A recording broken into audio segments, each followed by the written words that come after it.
Bollywood ನಟ ಸಲ್ಮಾನ್ ಖಾನ್ಗೆ ಸಂಕಷ್ಟ ಶುರುವಾಗಿದೆ. ವಂಚನೆ ಪ್ರಕರಣದಲ್ಲಿ ಸಲ್ಲುಬಾಯಿಗೆ ಈಗ ಸಮನ್ಸ್ ಜಾರಿಯಾಗಿದೆ. ಅಷ್ಟಕ್ಕೂ ಯಾವ ವಂಚನೆ ಪ್ರಕರಣದಲ್ಲಿ ಇಕ್ಕಟ್ಟಿಗೆ ಸಿಲುಕಿದ್ದಾರೆ, ಎಷ್ಟು ಕೋಟಿ ವಂಚನೆ ಆರೋಪವನ್ನ ಎದುರಿಸ್ತಾ ಇದ್ದಾರೆ, ಸಲ್ಮಾನ್ ಖಾನ್ ಮುಂದಿನ ಕಾನೂನು ಹೋರಾಟ ಏನು, ಇದರಿಂದ ಸಲ್ಮಾನ್ ಖಾನ್ ಪಾರಾಗ್ತಾರಾ ಅನ್ನೋ ಪ್ರಶ್ನೆ. ಈ ಸ್ಟೋರಿ ನೋಡ್ಕೊಂಡ್ಬನ್ನಿ. ಬಾಲಿವುಡ್ ನಟ ಸಲ್ಮಾನ್ ಖಾನ್ಗೆ ನೋಟಿಸ್.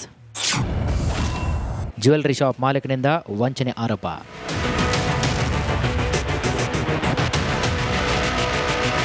ಬಾಲಿವುಡ್ ನಟ ಸಲ್ಲುಬಾಯಿಗೂ ಸಂಕಷ್ಟಗಳಿಗೂ ಅವಿನಾಭಾವ ನಂಟು.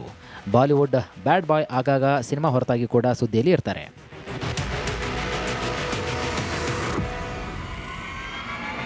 ಚಂಡೀಗಢದ ಮಣಿ ಮಜರದಲ್ಲಿರುವಂತಹ ಬೀಯಿಂಗ್ ಹ್ಯೂಮನ್ ಆವರಣ ಶೋರೂಮ್ಗೆ ಸಂಬಂಧಪಟ್ಟಂತೆ ವಂಚನೆ ದೂರಿಗೆ ಸಂಬಂಧಿಸಿದಂತೆ ನಟ ಸಲ್ಮಾನ್ ಖಾನ್ ಆತನ ಸಹೋದರಿ ಅಲ್ವಿರಾ ಖಾನ್ ಅಗ್ನಿಹೋತ್ರಿಗೆ ಚಂಡೀಗಢ ಜಿಲ್ಲಾ ನ್ಯಾಯಾಲಯ ಸಮನ್ಸ್ ಜಾರಿ ಮಾಡಿದೆ.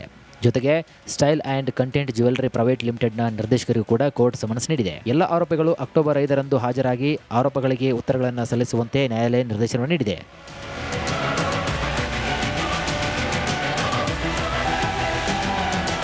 ಚಂಡೀಗಢ ಮೂಲದ ಉದ್ಯಮಿ ಅರುಣ್ ಗುಪ್ತಾ ಅವರು ದೂರು ದಾಖಲಿಸಿದ್ದಾರೆ.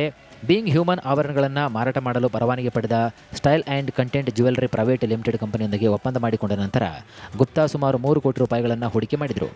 ಇನ್ನು ಶೋರೂಮ್ ಸ್ಥಾಪಿಸಲು ಸುಮಾರು 1 ಕೋಟಿ ರೂಪಾಯಿಗಳನ್ನು ಖರ್ಚು ಮಾಡಲಾಗಿದ್ದು, ಒಪ್ಪಂದದ ಅಡಿಯಲ್ಲಿ ಅಗತ್ಯವಿರುವಂತಹ ಎಲ್ಲ ಒಪ್ಪಂದದ ಬಾಧ್ಯತೆಗಳನ್ನು ಪೂರೈಸಿದ್ದೇವೆ ಅಂತ ಅವರು ಹೇಳಿಕೊಂಡಿದ್ದರು.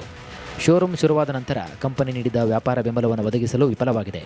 ಇದರಿಂದ ನನಗೆ ಆರ್ಥಿಕ ನಷ್ಟವಾಗಿದೆ ಅಂತ ಗುಪ್ತಾ ಆರೋಪಿಸಿದರು.